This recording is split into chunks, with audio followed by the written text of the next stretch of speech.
A former female priest who spent more than 2 decades in the Episcopal Church is now speaking out after being defrocked because she embraced another faith. Today, Ann Holmes Redding calls herself both a Christian and a Muslim, but her move to Islam came at a very high price. Dan Harris reports on this woman's test of faith. Ann Holmes Redding was an Episcopal priest for 25 years until a radical test of faith.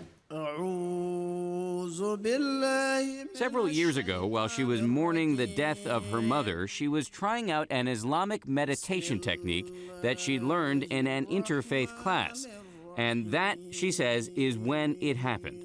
It came with such clarity and such power that I could understand it as nothing else but an invitation from God. In fact, she says it was Jesus himself who led her to Islam. You think Jesus led you to become a Muslim? Yes. Yes. You're laughing. Because I know it doesn't make sense to people. Now, Redding not only prays in church, but she also prays 5 times a day to Allah. In Islam, Jesus is viewed as a prophet. Yes. Not as the Son of God.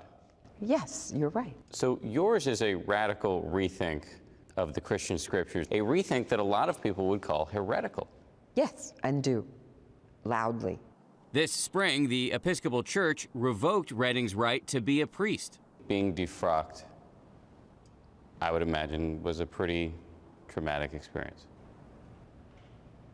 Yes, that's an understatement. To imagine not being involved intimately in the lives of believing people, helping them understand their relationship and calling, baptizing babies. It's a big loss. It's a huge loss.